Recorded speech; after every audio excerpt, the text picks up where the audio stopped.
بسم اللہ الرحمن الرحیم۔ السلام علیکم ورحمۃ اللہ وبرکاتہ۔ کیا حال ہے پیارے بچوں؟ امید ہے آپ سب بالکل خیریت سے ہوں گے۔ بچوں، آج ہم سارے انسانوں کے باپ حضرت آدم علیہ السلام کا واقعہ سنیں گے۔ آدم علیہ السلام دنیا کے پہلے انسان ہیں اور دنیا میں جتنے بھی لوگ آئے اور آئیں گے وہ سب کے سب آدم علیہ السلام کی اولاد ہیں، اور ہم سب کی امی یعنی والدہ کا نام ہے حضرت حوا علیہ السلام۔ الحمدللہ کہ ہم سب مسلمان ہیں اور ہمارا ایمان ہے کہ اس تمام کائنات کا خالق یعنی پیدا کرنے والا اور مالک صرف اللہ تعالیٰ ہے۔ اللہ تعالیٰ اس وقت بھی تھے جب کچھ بھی نہیں تھا، اور اس وقت بھی ہوں گے جب سب ختم ہو جائے گا، کیونکہ ہر چیز کو پیدا کرنے والی بنانے والی ذات صرف اللہ تعالیٰ کی ہے، اور وہی ان سب چیزوں کو ختم بھی کر سکتے ہیں، اور اللہ تعالیٰ کے ساتھ ان سب کاموں میں کوئی بھی شریک نہیں ہے، وہ اکیلے ہی یہ سب کچھ کرتے ہیں۔ اسی طرح اللہ تعالیٰ نے سب سے پہلا انسان اور سب سے پہلا نبی سیدنا آدم علیہ السلام کو بنایا، اور آدم علیہ السلام سے پہلے اللہ تعالیٰ فرشتوں اور جنوں کو پیدا کر چکے تھے۔ فرشتوں کو نور سے اور جنوں کو آگ سے پیدا کیا، اور آدم علیہ السلام کو اللہ تعالیٰ نے مٹی سے پیدا کیا، اور یہ سب باتیں آدم علیہ السلام کی تخلیق کا واقعہ ہمیں قرآن مجید میں خود اللہ تعالیٰ نے بتایا ہے۔ آدم علیہ السلام کی تخلیق کی ابتدا کیسے ہوئی؟ ہوا یوں کہ اللہ تعالیٰ نے فرشتوں سے فرمایا کہ میں زمین میں ایک خلیفہ بنانے والا ہوں۔ فرشتوں کو یہ فرمان سن کر حیرت ہوئی۔ انہیں اللہ تعالیٰ کے ارادے پر کوئی اعتراض نہیں تھا، وہ تو بہت ہی فرما بردار مخلوق ہیں۔ وہ تو صرف یہ جاننا چاہتے تھے کہ اس نئی مخلوق یعنی انسان کو کس مقصد کے لیے پیدا کیا جا رہا ہے۔ عبادت کے لیے تو وہ کم نہیں تھے۔ ان کا خیال تھا کہ یہ نئی مخلوق زمین میں فساد پھیلائے گی، خون بہائے گی، اس لیے انہوں نے اللہ تعالیٰ سے عرض کی کہ انسان بھی جنوں کی طرح زمین پر خون ریزی اور فساد برپا کرے گا، اور ہم آپ کی تسبیح، حمد اور پاکیزگی بیان کرنے والے ہیں ہی۔ اللہ تعالیٰ نے فرمایا، انسان کی پیدائش کا مقصد تم نہیں جانتے، صرف میں جانتا ہوں۔ یہ سن کر فرشتے خاموش ہو گئے۔ اور بچوں، اللہ تعالیٰ کو تو ہر بات کا علم ہے۔ ان کو معلوم تھا کہ آدم علیہ السلام کی اولاد میں انبیاء، رسول، نیک و صالح اور اللہ سے محبت کرنے والے لوگ پیدا ہوں گے، اور یہ بھی معلوم تھا کہ انہی میں ایسے لوگ بھی پیدا ہوں گے جو برے کام کریں گے، زمین میں فساد پھیلائیں گے، لوگوں کو ناحق قتل کریں گے اور شیطان کی پیروی کریں گے، یعنی اس کی بات مانیں گے۔ پھر بچوں، اللہ تعالیٰ نے آدم علیہ السلام کو مٹی کی ایک مٹھی سے پیدا فرمایا۔ زمین کے مختلف حصوں سے تھوڑی تھوڑی سی مٹی منگوائی جو مختلف رنگوں کی تھی، اسی لیے سب انسان مختلف رنگ اور مختلف نیچر کے ہوتے ہیں۔ اور پھر اس مٹی سے آدم علیہ السلام کا پتلا یعنی اسٹیچو بنایا، پھر اس میں اپنی روح پھونکی تو آدم علیہ السلام اٹھ کر کھڑے ہو گئے۔ وہ بہت ہی خوبصورت لمبے چوڑے تھے۔ اللہ تعالیٰ نے ان کی کمر پر ہاتھ پھیرا، جس سے ان کی تمام اولاد جو قیامت تک آنے والی تھی سب کی سب چیونٹیوں کی طرح نکل آئی۔ اللہ تعالیٰ نے تمام اولاد آدم یعنی تمام انسانوں کو مخاطب کر کے فرمایا، الستُ بربکم، کیا میں تمہارا رب نہیں ہوں؟ قالوا، ان سب انسانوں نے کورس میں جواب دیا، بلا، کیوں نہیں، شہیدنا، ہم گواہی دیتے ہیں کہ آپ ہی ہمارے رب ہیں۔ اس کے بعد بچوں یہ سارے انسان اللہ تعالیٰ کے حکم سے اسی طرح غائب ہو گئے جیسے ظاہر ہوئے تھے۔ اور بچوں آپ کو پتہ ہے کہ ان انسانوں میں ہم بھی شامل تھے، ہماری روحیں بھی ان میں موجود تھیں، اور یہ وعدہ اللہ تعالیٰ نے ہم سے بھی لیا تھا کہ ہم دنیا میں آنے کے بعد صرف اور صرف اللہ تعالیٰ ہی کی بات مانیں گے، اور اس وعدے کو عہد الست کا نام دیا ہے۔ یہ وعدہ بائی ڈیفالٹ ہم سب کے اندر موجود ہے۔ ہماری روحیں اس بات کا اقرار کر چکی ہیں کہ ہم صرف ایک اللہ ہی کی عبادت کریں گے، اور اسی وعدے کو یاد دلانے کے لیے اللہ تعالیٰ نے اپنے بے شمار رسول بھیجے۔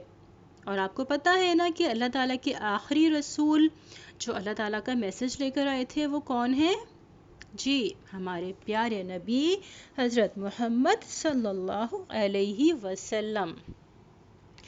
اچھا، پھر آدم علیہ السلام کو بنانے کے بعد اللہ تعالیٰ نے ان کو باقی تمام مخلوق پر فضیلت دینے کے لیے ہر چیز کا نام سکھا دیا۔ پھر ان چیزوں کو فرشتوں کے سامنے پیش کر کے فرمایا، اگر تم اپنی بات میں سچے ہو تو ان چیزوں کے نام تو بتاؤ۔ فرشتے ان چیزوں کے نام نہ بتا سکے۔ انہوں نے عاجزی سے کہا، اے اللہ، آپ کی ذات پاک ہے، ہمیں تو صرف اتنا ہی علم ہے جتنا آپ نے ہمیں سکھایا ہے، پورے علم و حکمت والے تو آپ ہی ہیں۔ اچھا بچوں، اس سے ہمیں ایک یہ بات پتہ چلتی ہے کہ اگر ہمیں بھی کسی بات کا علم نہ ہو تو ہمیں کیا کہنا چاہیے کہ ہم نہیں جانتے۔ ہمیں اس بات میں شرمانا نہیں چاہیے کیونکہ اللہ تعالیٰ ہی تو ساری باتیں جانتے ہیں۔ پھر آدم علیہ السلام نے اللہ تعالیٰ کے حکم سے ان سب چیزوں کے نام بتا دیے۔ پھر اللہ تعالیٰ نے سب فرشتوں کو حکم دیا کہ آدم کو سجدہ کرو۔ یہ سجدہ اصل میں تعظیمی تھا، یعنی عزت کے لیے تھا، جو آدم علیہ السلام کو علم کی بنا پر دی گئی۔ اور بچوں، اس سے ہمیں علم کی فضیلت پتہ چلتی ہے۔ اللہ تعالیٰ نے خود ہی فرشتوں کو اس کا حکم دیا تھا۔ یہ عبادت والا سجدہ نہیں تھا جو ہم اللہ تعالیٰ کو کرتے ہیں، وہ سجدہ تو صرف اللہ تعالیٰ ہی کے لیے ہے۔ اور تعظیمی یعنی عزت والے سجدے کا حکم بھی اللہ تعالیٰ نے کسی اور کے لیے نہیں دیا، اس لیے ہم اللہ کے سوا کسی کو بھی سجدہ نہیں کر سکتے۔ اچھا، پھر اللہ تعالیٰ کے حکم پر سارے فرشتوں نے آدم علیہ السلام کو سجدہ کیا، مگر ابلیس نے سجدہ کرنے سے انکار کر دیا۔ ابلیس اصل میں یہ فرشتہ نہیں تھا بلکہ ایک جن تھا۔ پہلے یہ اللہ تعالیٰ کا بہت فرما بردار تھا، بہت عبادت گزار تھا، اس لیے اللہ تعالیٰ نے اسے فرشتوں میں شامل کر دیا تھا۔ پھر جب اللہ تعالیٰ نے اس سے پوچھا کہ تم نے سجدہ کیوں نہیں کیا، اس نے جواب دیا کہ میں چونکہ آگ سے پیدا کیا گیا ہوں اس لیے آدم سے بہتر ہوں، میں اسے سجدہ کیوں کروں؟ وہ غرور میں آ گیا۔ حالانکہ بچوں، اللہ تعالیٰ کے سامنے تو صرف وہ لوگ بہتر ہیں، وہ لوگ اچھے ہیں جو ان کا حکم مانتے ہیں۔ ابلیس کا تکبر اسے اللہ تعالیٰ کی نافرمانی کی طرف لے گیا۔ اس لیے ہمیں ہمیشہ بچوں تکبر اور غرور سے بچنا ہے، کیونکہ یہ شیطان کی کوالٹی ہے، انسان کی نہیں۔ اللہ تعالیٰ کو اس کی نافرمانی پر سخت غصہ آیا اور انہوں نے اس سے اپنی بارگاہ سے نکل جانے کا حکم دے دیا۔ فرمایا، تو یہاں سے نکل جا، تو مردود ہوا، اور تجھ پر قیامت کے دن تک میری لعنت اور پھٹکار ہے۔ شیطان نے اپنے بارے میں اللہ تعالیٰ کا فیصلہ سنا تو بدتمیزی سے بولا، اے اللہ، تو نے مجھے ملعون یعنی لعنت زدہ کیا ہی ہے تو مجھے بھی قیامت تک زندگی کی مہلت دے تاکہ میں آدم کی اولاد کو بہکاؤں، ان میں وسوسے ڈالوں، انہیں شرک میں مبتلا کروں اور ان سے سارے برے کام کرواؤں۔ اللہ تعالیٰ نے اس سے فرمایا، جا، تجھے قیامت تک کے لیے مہلت دی جاتی ہے، جو لوگ تیری پیروی کریں گے میں تجھ سمیت ان سب کو جہنم میں ڈال دوں گا۔ لیکن تو میرے مخلص بندوں کو کبھی بھی نہیں بہکا سکے گا۔ بچوں، یہ سارے واقعات قرآن مجید میں موجود ہیں۔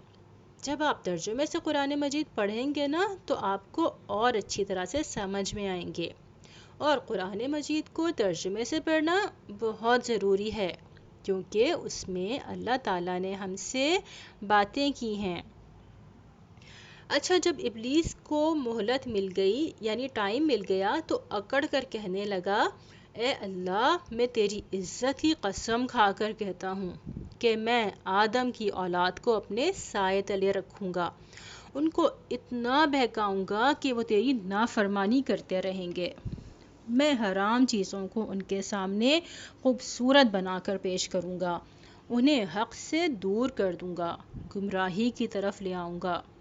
ہاں، جو تیرے مخلص بندے ہوں گے، عبادت گزار ہوں گے، میں انہیں گمراہ نہیں کر سکوں گا۔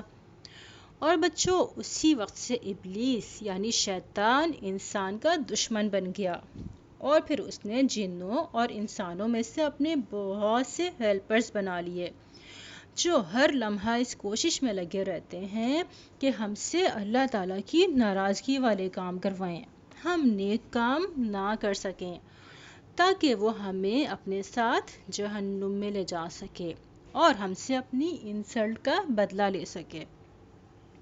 لیکن ہمیں یہ بات نہیں بھولنی کہ اس کا زور ہر کسی پر نہیں چل سکتا۔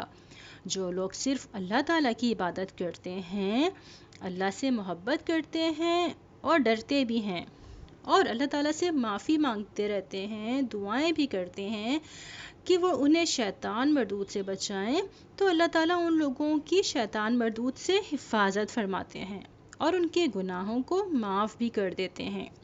اور بچوں، ہمیں ایسے ہی لوگوں میں شامل ہونے کی کوشش کرنی ہے، کیونکہ ہم تو شیطان کو ناکام کرنا چاہتے ہیں نا، انشاءاللہ۔